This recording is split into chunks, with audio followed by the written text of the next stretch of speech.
অমৃত খেয়ে অমর হয়েছে, আমি বিষ খেয়ে মৃত্যুঞ্জয় হয়েছে। বললেন বাবা মামা তুমি তো দেখো না। বললেন কি দেখি নাই রে? বললেন সে যে অমৃত বন্টন করতে এসেছিল। আরে বাপ রে বাপ। বললেন তোর মামির থেকেও ভালো। বলে তার পায়ের নখের যে প্রভা তার কাছেই মামি ম্লান। বলেন বলিস কি রে? বলেন তখন সময় ধ্যানে বসলো। ভগবান এসে অন্তরে দর্শন দিলেন। বলেন প্রভু আপনার ওই মোহিনী মূর্তি দর্শন করবো। ব্যাস বন্দুক ক্রীড়া করছিল, খেলনা খেলছিল, আর তার বাতাসে তার বুকের কাপড়টা উড়িয়ে দিল, আর মহাদেব তার পিছনে পিছনে ছুটল। দেবী তার পাশে বসেছিল। তো এই মোহিনীকে ধরবে বলে। এরপরে দক্ষিণ ভারতে সেইখানে মোহিনী ভগবানের মন্দির আছে। মহাদেবের শরীর থেকে শক্তি ক্ষয় হলো, সেগুলো সোনা রূপা হলো। তারপরে মহাদেবকে বললেন হে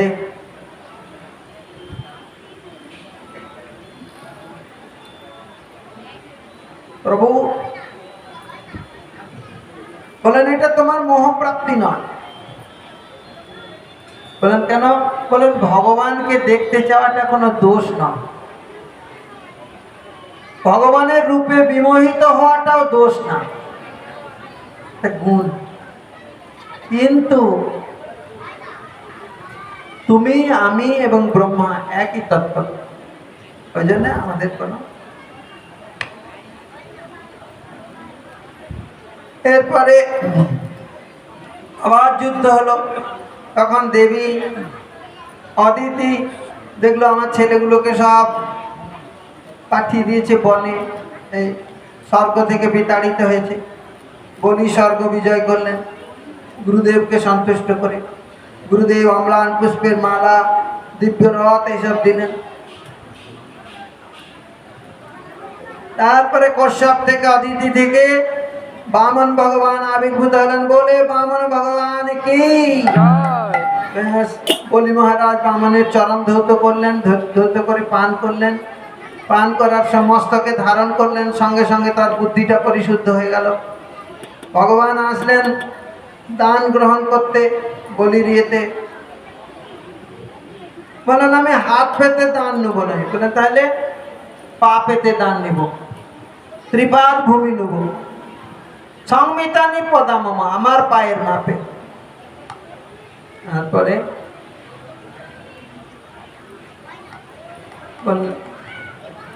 শুক্রাচার্য বললেন আরে বলি ওকে দিস না দান। কিন্তু বলেন না আমি দিব বলেছি। তখন বলেন হে প্রভু আপনি দান গ্রহণ করুন। এক পায়ে ভূ ভুব স মহাজন তপসোত্তম একদম ব্রহ্মাণ্ড কটা ভেদ করে বৈকুণ্ঠ পর্যন্ত চলে গেল। সেই চরণ থেকে গঙ্গা প্রবাহিত হল। আরেক চরণে অতল বিতল সুতল মহাতল তলাতল পাতাল সব শব্দ নিম্ন লোক দিন। এরপরে বলো বলো আরেকটা চরণের ভূমি দান করো। বলেন করবো আর একটা চরণ দেখান। তখন ভগবান তৃতীয় পাদ দর্শন করলেন, থার্ড ডাইমেনশন। একটা হলো স্থূল, আর একটা হলো সূক্ষ্ম, আর একটা হলো চিন্ময়। তখন গুরুদেবের দিকে তাকালেন। গুরুদেব তো অভিষেক করে চলে গেলেন শুক্রাচার্য, যা তো শ্রীবংশ হয়ে যায়। নিয়ে না প্রহ্লাদ মহারাজের দিকে তাকালেন। প্রহ্লাদ মহারাজকে বললেন গুরুদেব কি দিব? বলেন বেটা তারই তো জিনিস তাকে দিয়েছিস, তুই কি দিবি? তুই তোর মা। তখন বললেন প্রভু আপনার ওই ত্রিপাদ বিভূতি ওই তৃতীয় চরণটা আমার মস্তকে বলে বলি মহারাজ কি।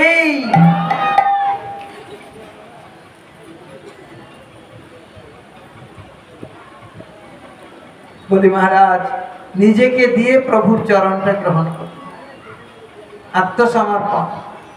আত্মনিবেদন তুয়া পদে করি হইল পরম সুখী। চিন্তা দূরে গেল দুঃখ না রহিল চৌদিকে আনন্দ দেখি। আমি চৌদিকে আনন্দ দেখি, চৌদিকে আনন্দ দেখি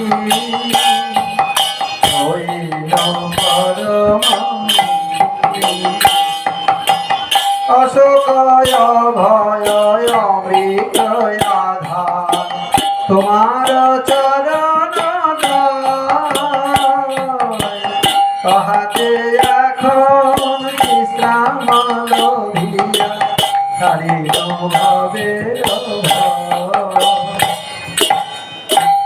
এরপরে কৃতমালা নদীতে সত্যব্রত মুনি তিনি জল দিয়ে ইয়ে করছিলেন, রাজর্ষি সত্যব্রত। তার হাতে একটা পুঁটি মাছ উঠলো, বলে মহারাজ আমাকে জলে দেবেন না, বড় বড় মাছ আমাকে কিনে ফেলবেন, আপনি আপনার কমণ্ডলুতে রাখুন। এবার কমণ্ডলুতে রাখলো, কিছুক্ষণের মধ্যে কমণ্ডলু ভরে গেল। বললো যে মহারাজ আমি এখানে স্বচ্ছন্দে থাকতে পারছি না, এই উত্তম পাত্র। একটা বড় গামলাতে রাখলো, আর অল্প সময়ের মধ্যে গামলাও ভরে গেল। তারপরে পুষ্করণীতে রাখলো, পুষ্করণীটা অল্প কিছু সময়ের মধ্যে ভরে গেল, বাড়তে বাড়তে। তখন রাজা বললেন, হে প্রভু আপনি আত্মপরিচয় প্রদান করবেন। আমি মৎস্য ভগবান, আগামী 7 দিনের মধ্যে মহা প্রলয় হবে। তুমি ঋষিদেরকে নিয়ে আর ওই বীজগুলোকে নিয়ে একটা নৌকাতে বাঁধবে, আর বাসুকি নাক দিয়ে আমার সিংহের উপরে বেঁধে দেবে। আমি তোমাকে নিয়ে প্রলয় সমুদ্রে বিহার করব। বলে মৎস্য ভগবান কি।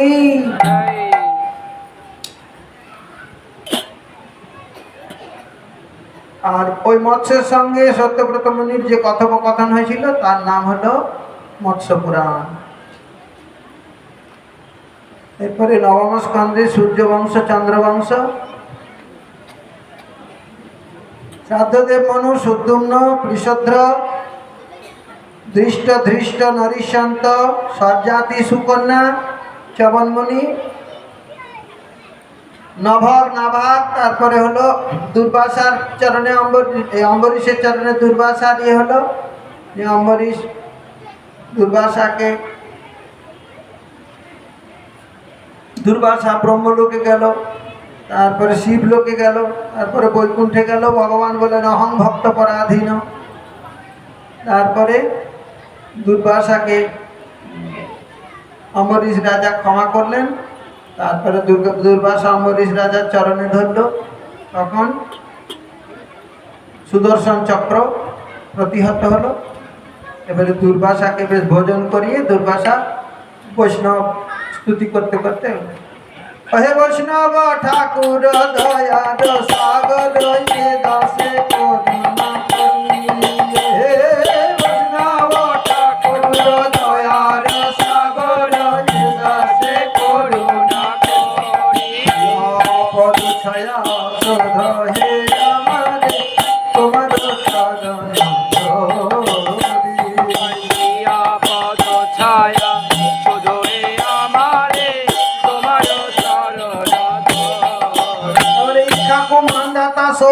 ত্রিশঙ্কু থেকে হরিশ্চন্দ্র, তারপরে সগর রাজা এই বংশে তিনি গঙ্গানয়ন করেছিলেন সৌদাস।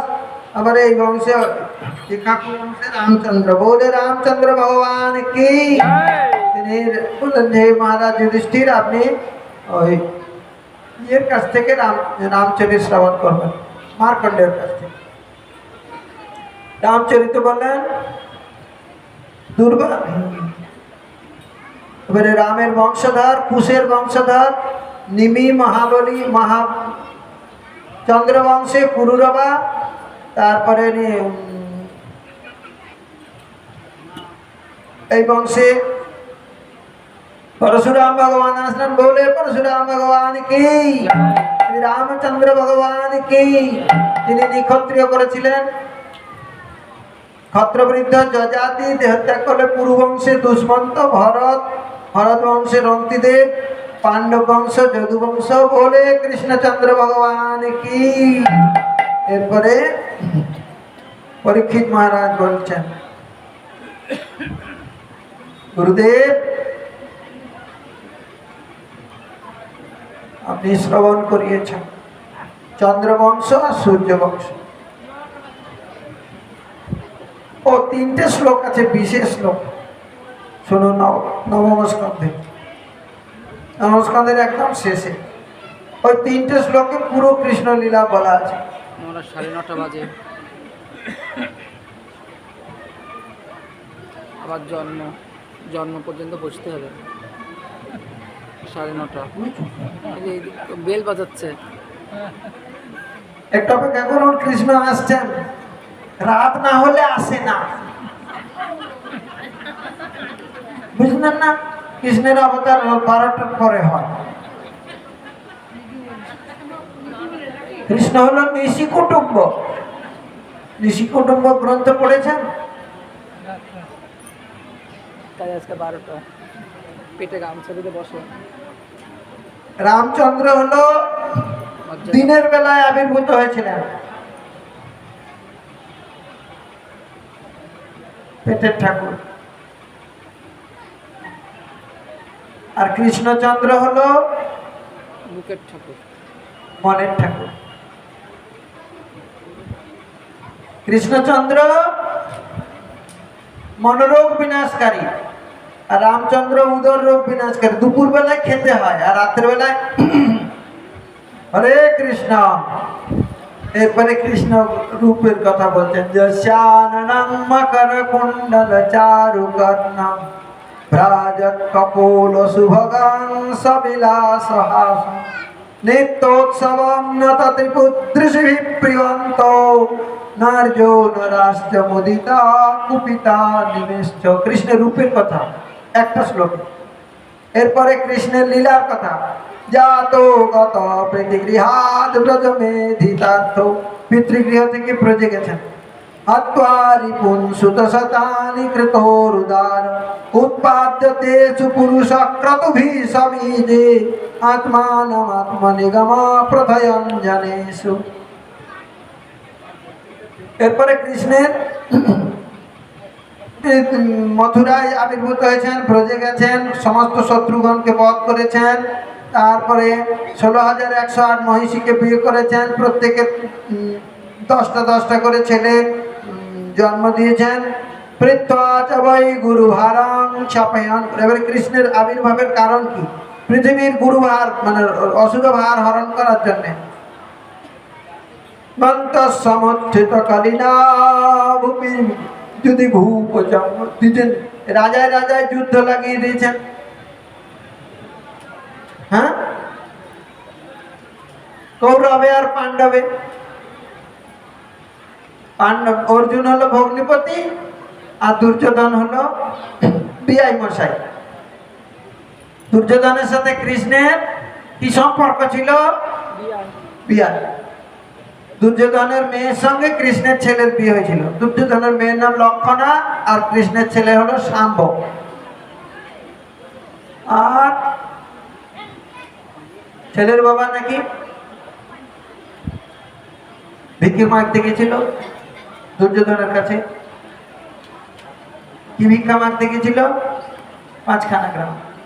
আর তার উত্তরে কি বলেছিল? বিনা যুদ্ধে নাহি দিব সহ্যক্রমে দিলি। কৃষ্ণকে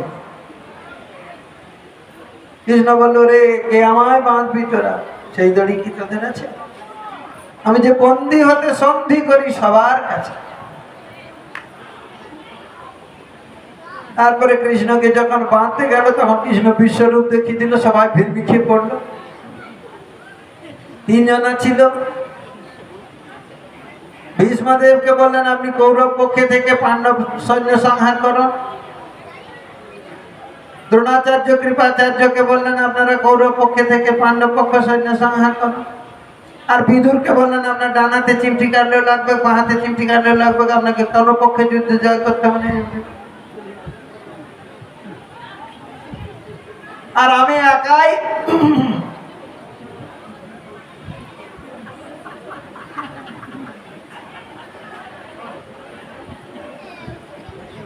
बोल वृंदावन बिहारी लाल की। बस পিসিমা গান্ধারী যখন বললেন কৃষ্ণ তুমি চেষ্টা করলে কুরুক্ষেত্র যুদ্ধ নিবৃত্ত করতে পারতে না,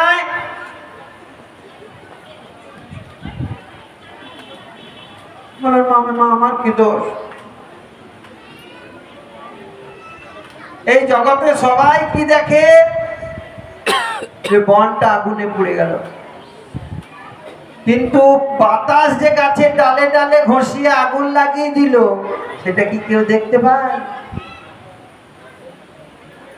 বললেন কৃষ্ণ নির্লিপ্ত হয়ে বাতাসের মতন দুই পক্ষ ঘর্ষণ করিয়ে আগুন কুরুক্ষেত্র যুদ্ধ আগুন লাগিয়ে দিল, ব্যাস বন পুড়ে যায়। কিন্তু একটা জিনিস, দৃষ্টা বিধুয় বিজয়ে জয়মুদ্বিঘোষা, অর্জুনকে গীতা বলেছিলেন ওই কুরুক্ষেত্রে। প্রচ্ছদ্ভবায় চ পরম, অর্জুন বন্ধু আর উদ্ধব বন্ধু। উদ্ধবকে ভাগবতী কথা বলেছিলেন আর অর্জুনকে গীতার কথা বলেছিলেন, নিয়ে সমগাত স্বধাম, তিনি স্বধামে বিজয় করেছিলেন। বলে কৃষ্ণচন্দ্র ভগবান কি। এরপরে বলেন কথিত বংশ বিস্তার ভবতা সোম সূর্যয়, চন্দ্রবংশ সূর্য বংশের কথা খুব করে বলেছেন। রাজ্ঞাঞ্চ উভয় বংশানা, উভয় বংশের রাজাদের কথা বলেছেন। পরম অদ্ভুত চরিত্র তাদের। ধর্মশীল যদুর বংশে ভগবান কৃষ্ণচন্দ্র আবির্ভূত হয়েছিলেন, সেই কথা আমাদেরকে বলুন। যদুর বংশ অবতীর্ণ হয়ে তিনি কি কি করেছিলেন? পরীক্ষিত মহারাজ 5 দিন ধরে 4 দিন ধরে শুনছেন তো।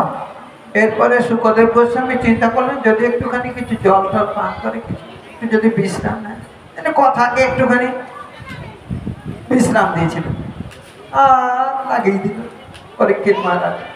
বলেন গুরুদেব, এই চরাচর বিশ্বের 2 শ্রেণীর হরিকথা থেকে বিরত থাকে 2 জন। নিবৃত্ত তর্ষৈরূপগীয়মানান ভবৌ সদা শ্রোত্র মনোভিরামা অয়ুত্তম শ্লোক গুণানুবাদাৎ পুমান বিরজ্যেত বিনা পশু। পশুঘ্ন মানে বেদ, আর অপশুঘ্ন মানে হলো আত্মঘাতী। এরা 2 জনে হরিকথা শোনেন। বলেন প্রভু, আমি যে আপনার মুখচ্যুত যে হরিকথা পান করছি, এতে আমার ক্ষুধা তৃষ্ণার নৈষাদি দুঃসহচুন্মাং তক্তদমপি পাবে। বলেন যে কৃষ্ণের পাদ পদ্মকে অবলম্বন করে, নৌকাকে অবলম্বন করে এই দুস্তর সৈন্য সমুদ্র, দেবব্রত আদি সব কুমির হাঙর সংকুল এই কুরুক্ষেত্র সৈন্য, কৌরব সৈন্য সাগর অনায়াসে বৎসপদ মনে করে অনায়াসে উত্তীর্ণ হয়েছিলেন, সেই শ্রীকৃষ্ণের কথা বলুন। আর আমার কথা কি বলবো, ওই যে দ্রোণাচার্যের ছেলে অশ্বত্থামা, তার ব্রহ্মশির অস্ত্রতে আমি তো একদম বুঝেই গেছিলাম। প্রভু ছিলেন বলে আমার মা প্রভুর চরণে শরণ গ্রহণ করেছিলেন, প্রভু আমাকে বাঁচিয়ে দিলেন। বীর্যানিত শাকিল দেহ ভাজামন্তর্বহি পুরুষ কাল রূপ। তিনি বাইরে পুরুষ, অন্তরে পরমাত্মা রূপে আর বাইরে কাল রূপে চরাচর বিশ্বকে পরিপালন করছেন। সেই অখিল দেহধারী ভগবানের অন্তরে বাইরে যিনি অবস্থান করছেন, তার বীর্য সমূহ, তার সমস্ত কথা মায়া মনুষ্য মূর্তি ধারণ করে জগতে সেই কথা বলুন। এরপরে কৃষ্ণের আবির্ভাবে ভূমিকা করছেন যে ভূমিদেবী গোমূর্তি ধারণ করে দেবতাদের কাছে গেছেন, দেবতার ব্রহ্মার কাছে গেছেন। ব্রহ্মা সমস্তকে নিয়ে, মহাদেবকে নিয়ে ক্ষীরোদ সমুদ্রে গিয়ে দিব্য স্তুতি করলেন। পুরুষ পুরুষ সুক্তেন।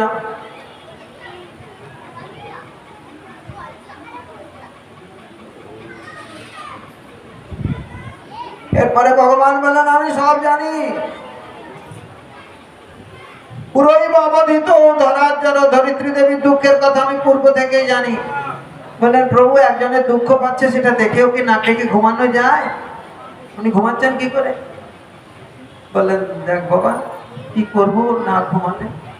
আমার মায়ের সঙ্গে এখনো বাবার বিয়ে হয় না, আমি জন্মগ্রহণ করব, তারপরে তো একাই কাল শক্তিকে করে সব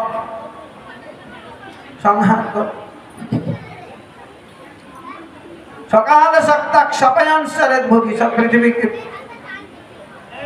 বসুদেব গৃহে সাক্ষাৎ ভগবান, বসুদেবের গৃহে ভগবান আবির্ভূত হবেন, এটা বললেন।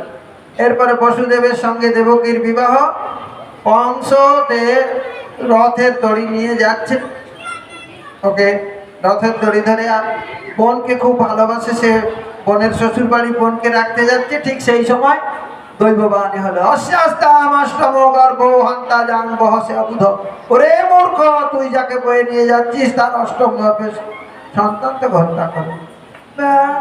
তরোয়ালটা বের করলেন, বললেন, না রাহে বাঁশ না বাজে বাঁশুরি। দেবকী থাকবে নাই তো তার অষ্টম গর্ভের ছেলে, দেবকী থাকবে নাই তো তার অষ্টম গর্ভের ছেলে, এক প্রথম গর্ভই হয়নি দিল। এবারে তরোয়ালটা বের করে যেমনি এক কোপ মারবেন, তো ঠিক সেই সময় হাতটা ধরলেন। কে হাতটা ধরলেন? বসুদেব। আপনারা হলে মনে করতেন যে দাদা বোনকে মারে মারুক, আমি আরেকটা বিয়ে করে নেবো, যেগুলো যৌতুক দিচ্ছে সেগুলো নিয়ে ঘর চলে যায় নাকি। কিন্তু বসুদেব হলেন জ্ঞানী, তিনি হলেন পাত্র। পাত্র মানে বুঝেন? বিয়ের দিনে বরকে পাত্র বলে কেন?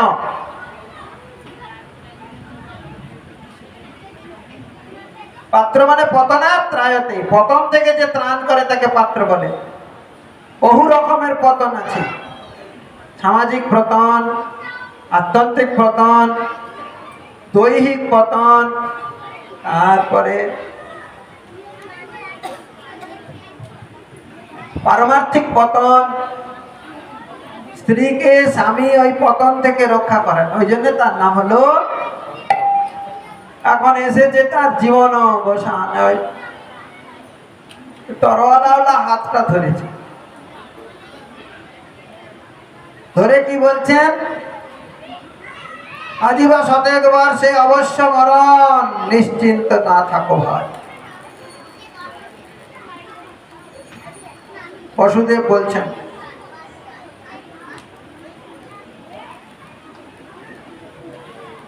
শ্লাঘনীয় গুণ সুরই ভবান ভোজ যশস্কর।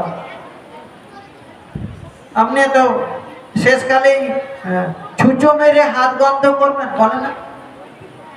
আপনি একটা বিয়ের পর্বে নিজের বোনকে, আবার মেয়ে ছেলে, ছি ছি ছি, আপনাকে কত লোকে কত সম্মান করে, আপনি তাকে বধ করবেন?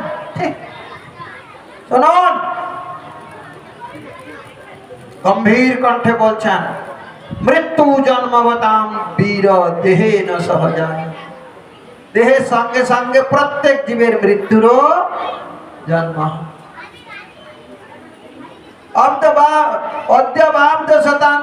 মৃত্যু বই প্রাণী নাম ধ্রুব, আজ হোক বা 100 বছর পরে হোক, প্রত্যেক মানুষের অবধারিত মৃত্যু। আজিবা শতেক বর্ষে অবশ্য মরণ, নিশ্চিন্ত না থাকো ভাই, যত শীঘ্র পার করো গোবিন্দ ভজন, কেননা নিঃশ্বাসে বিশ্বাস না।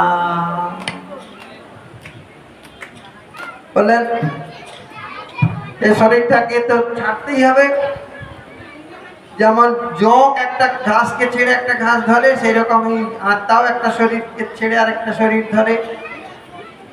দেহ যেমন, আত্মা যেমন দেহ ত্যাগ করে, দেহও সেই প্রকার আত্মা ত্যাগ করে।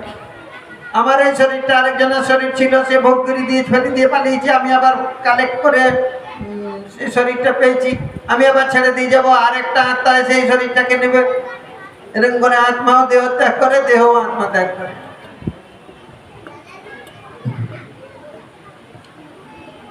এরপরে বসুদেবের কথা সম্বন্ধে জানতেন কংস, যে কখনো মিথ্যা কথা বলবেন না, তখন ছেড়ে দেন। নিয়ে বসুদেব নিয়ে আসলেন দেবকীকে। প্রথম যে বাচ্চাটা হলো তার নাম হলো কীর্তিমান, সেইটাকে দিয়ে গেলেন।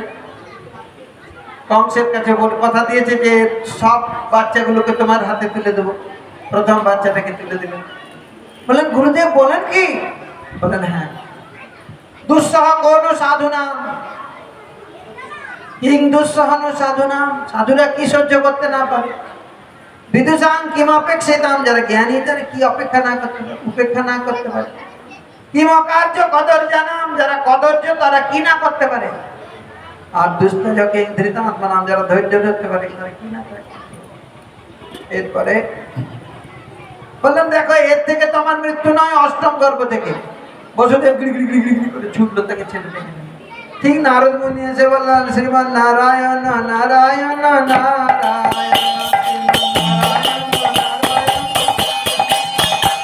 আরে কংস দুষ্টকে দুষ্ট। বলেন গুরুদেব কি বলছেন? বলেন এটা 1 2 3 4 5, আবার এইখান থেকে যখন বলবি 1 2 3 4 5, দেখো তারা কোন দিক থেকে আজ গুনেছে জানিস? প্রথম দিক থেকে না শেষ দিক থেকে? অঙ্কস্য বামাগতি, অঙ্কের গণনাটা কোন দিকে হয়? ডান দিক থেকে বাঁ দিকে। একক দশক শতক সহস্র অযুত লক্ষ নিযুত কোটি, এই বুঝিয়ে দিলেন মাথা। বললেন এই যে তুই হলি কাল নেমি কংস, আর এই বসুদেব আর এরা দেব নন্দ, এরা সব হলো দেবতা।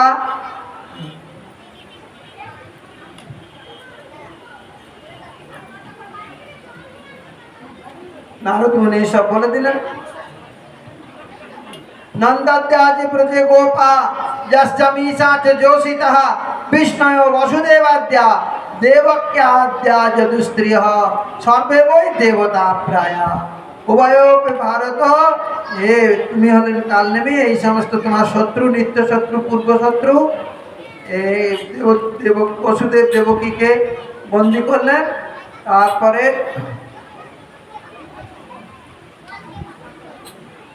সর্বদলীয় বৈঠক ডাকলেন যুদ্ধকালীন তৎপরতায়। প্রলম্ব পক চানুর তৃণাবর্ত মহাসন মুষ্টিক অরিষ্ট দিবিত পুতনা ধেনু, এই সমস্ত সবাইকে ডাকলেন। ডেকে বললেন কি করা যায়? বললেন যে আপনারা চিন্তা কি, স্বর্গের দেবতারা তো আপনার সাথে যুদ্ধ করবো না, আপনার পরাক্রমে তো। কংসের খুব পরাক্রম ছিল। 10,000 হাতির বলের একটা হাতি কুবলয় পিঠ মগধ থেকে ছুড়ে দিয়েছিল, মথুরায় গিয়ে পড়েছিল। অত শক্তি ছিল তার গায়ে। বললেন আর ভগবান তো ভয়ে কোথায় পালিয়েছে, যেখানে গেলে আর কেউ আসে না সেখানে পালিয়েছে। এরপরে ভগবান সপ্তম গর্ভে আসলেন। শঙ্কর্ষণ মানে বলদেব, তিনি রোহিণীর গর্ভে স্থানান্তরিত হলেন, যোগমায়া তাকে রোহিণী। এরপরে ভগবান আসলেন। ভগবান বিশ্বআত্মা ভক্তানাম ভয়ঙ্কর আবিবেগংশ ভাগেন আনকদন্দুভে। বসুদেবের মনে প্রবেশ করলো। তারপরে বসুদেবের মন থেকে দেবকীর গর্ভে বলে ভগবান কৃষ্ণচন্দ্র কি। তখন দেবতারা সব এসে গর্ভস্তুতি করছেন। সত্যং পরম সত্যব্রতং সত্য পরম ত্রিসত্যং সত্যস্য যোনিম নিহিতং চ সত্যে সত্যস্য সত্যম হৃত সত্য নেত্রং সত্যাত্মকং ত্বং শরণং প্রপন্যা। পরিস্তুতি করে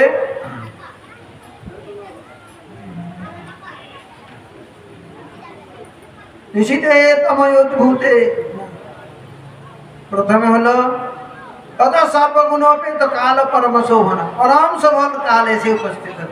কৃষ্ণের আবির্ভাব কাল, জন্ম নক্ষত্র তারা এগুলো সব ঠিক ঠিক যথাস্থানে অবস্থান করলেন। নির্মল তারাগণ আকাশে শোভিত হলেন। আবার মেঘও আছে আকাশে। পৃথিবী মঙ্গল ভূমিষ্ঠা ধরিত্রী দেবীর জন্য আছেন। মনে করুন এখান থেকে এখানের কেউ একজন রাষ্ট্রপতির ক্লাসমেট ছিলেন, হ্যাঁ, রাষ্ট্রপতির সঙ্গে এক ক্লাসে পড়তেন এই বেনাচিতি। এখন রাষ্ট্রপতি তার বাড়িতে আসতে বলেছে, হ্যাঁ তাদের বাড়িতে একদিন যাবো। এখন সে আসছে, সেইরকম ভগবান আসছেন ধরিত্রী দেবীর এখানে ধুলার ধরণীতে। কি সাজাই না সেজেছে, হ্যাঁ। বান্ধবী রাষ্ট্রপতি আসবেন, সাজা কম করবে করে পাবে। এটা সাজিনি। হ্যাঁ, নাক পালিশ, চোখ পালিশ, ভুরু পালিশ, হ্যাঁ, ঠোঁট পালিশ, পা পালিশ, মানে এমন কোন জায়গা নাই যে পালিশ নেই। তারপরে গয়না, যে কজোড়া গয়না আছে সব করে নিবি। কানের একটা ফুটোতে 5টা 6টা কানের ফুটো।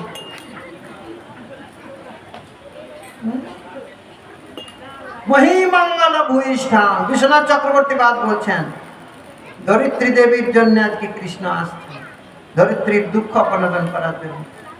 কেন ধরিত্রী দেবীর সঙ্গে ভগবানের ভালো রিলেশনশিপ ছিল না। এই ধরিত্রী দেবীর কন্যাকে ভগবান বিয়ে করেছিলেন, তাকে সুখ দেয় না, অগ্নি পরীক্ষা করেছিলেন। তারপরে সীতা দেবী পাতালে প্রবেশ করেছেন, ধরিত্রী দেবীর কোলে গিয়ে আবার আসলেন। আজকে ভগবান মহিমঙ্গল বৈষ্ণাম পুরগ্রাম প্রজা নদ্য প্রসন্ন সলীলা, নদীগণ সলিল, হ্রদা জলরুহ শ্রিয়া, রাত্রিবেলায় পদ্মফুল ফুটে, সব বিরুদ্ধ গুণ। দ্বিজালি করো সন্ন্যাদ, রাত্রিবেলায় পাখি ডাকে। স্তবকা বনরাজয়, বনের ফুলগুলো সব ফুটেছে। বব বায়ু সুখ স্পর্শ পূর্ণ গন্ধ বহস্পতি, অগ্নয়শ্চ দ্বিজাতি নাম।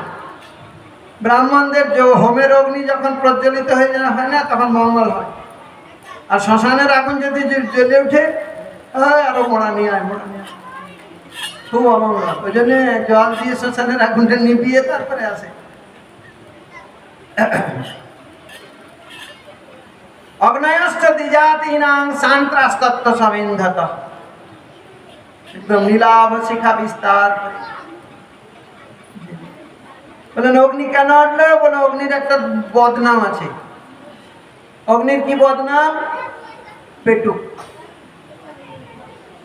যা পায় তাই সঁটিয়ে। অগ্নির ভালো নাম হলো সর্বভূক, সব খা।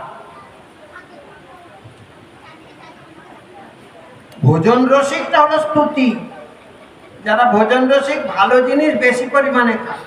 আর যারা পেটুক, ওরা ভালো মন্দ বুঝে না, যা সামনে পেল একদম সাঁটিয়ে দিল।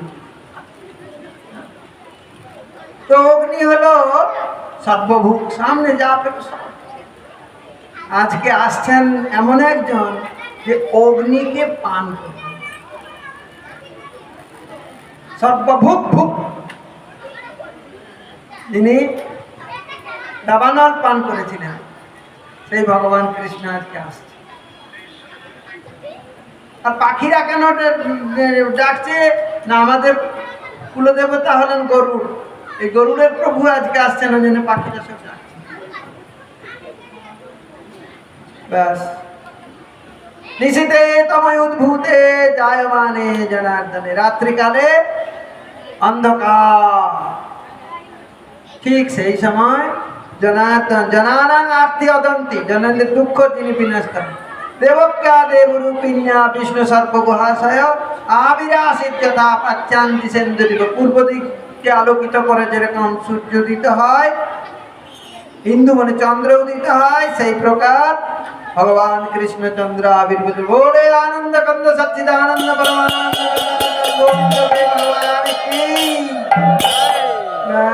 তমদ্ভুতম বালকমম্বুজেক্ষণম, অতীব সুন্দর। বালক কেন? বালক বলে কি? ছোট ছোট ছেলে হওয়ার সঙ্গে সঙ্গে বালক বলে তাকে? সৌন্দর্য সৃষ্টি করে।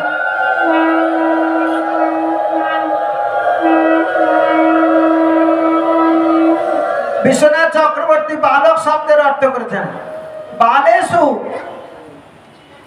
কেশেষু রোম বিবরেষু কানি অন্ডানি ব্রহ্মাণ্ডানি যশ সব আলোক।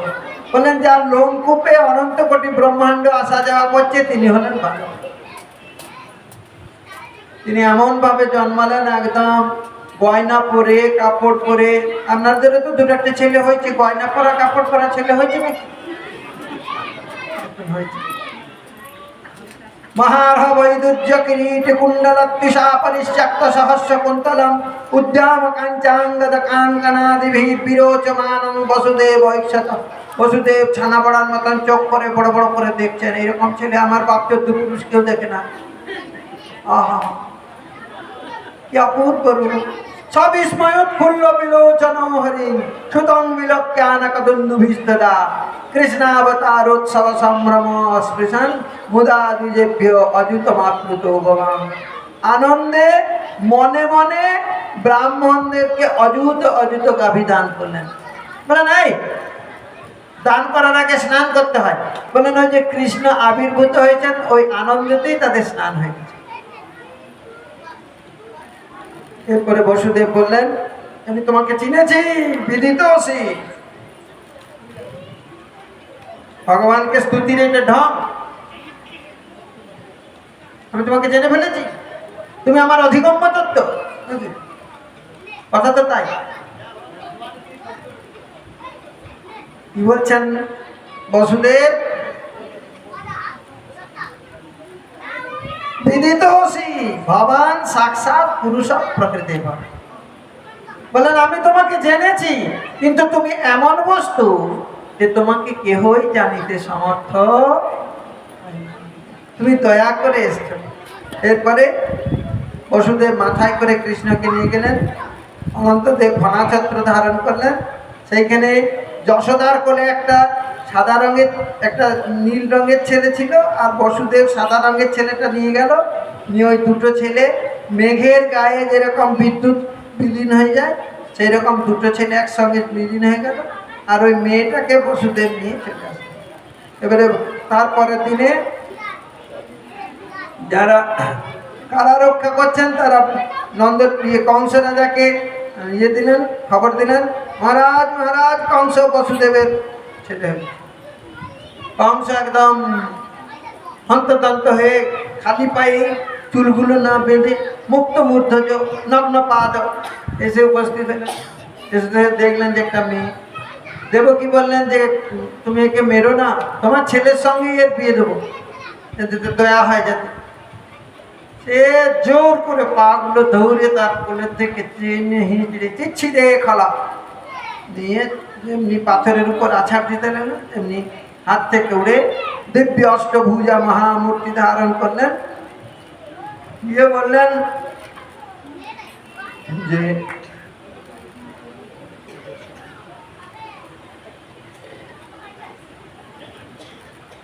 अरे তুই যাকে বল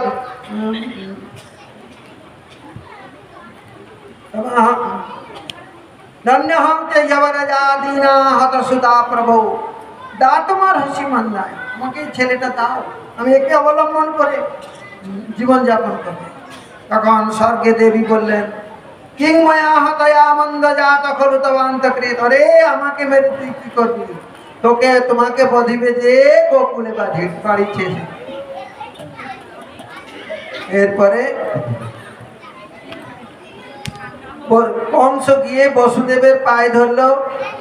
অহো ভগিন্য অহো ভাব মায়া ভাবত পাপ না, আমি কত পাপ করেছি। পুরুষাদৈবাপত্য, আমি রাক্ষসের মতন তোমাদের পুত্রগুলোকে বধ করেছি, আমাকে ক্ষমা করে দাও।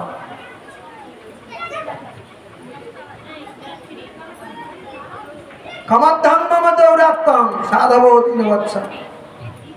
বাবা পাথরও বলে, পাথরও। এরপরে কংসের নন্দস্থান মধ্যে উৎপন্নে জাতাল্লাদ মহামনা আহুয় বিপ্রাণ বেদজ্ঞান স্নাত সুচির অলঙ্কৃতা। এরপরে কৃষ্ণের বোন সুনন্দা, নন্দ মহারাজ সকালবেলায় গরুদেরকে জোড়হাত করে প্রণাম করে বলছেন যে তোমাদেরকে কে রক্ষা করবে, কে দেখবে। তখন সুনন্দা হাসি বাজাতে বাজাতে আসলো। হাসি বাজাও। বলেন দাদা আমি একটা সংবাদ নিয়ে এসেছি, শুভ সংবাদ, আমাকে কি দিবে বলো। বলে আরে বল কি। যশোদা মে যায়ো এ লল্লা মহল্লা মে হল্লা তো মাছ গয়ো রে। যশোদা একটা ছেলের জন্ম দিয়েছে, তো মহল্লাতে হাল্লা মচে গেছে। বলেন দেখি সঙ্গে সঙ্গে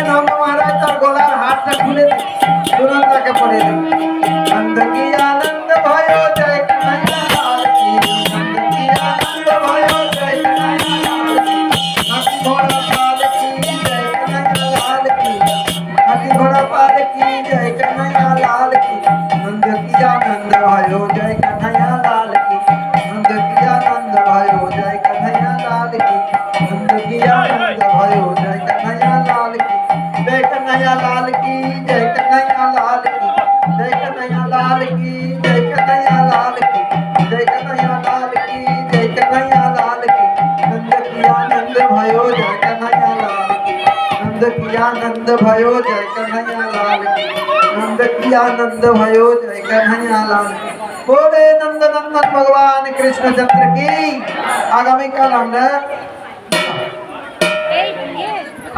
আমরা কৃষ্ণের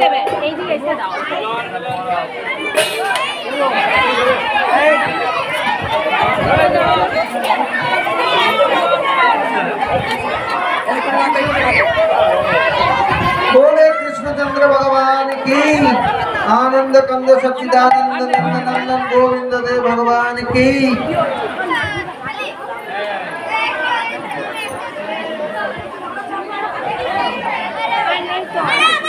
हरे कृष्ण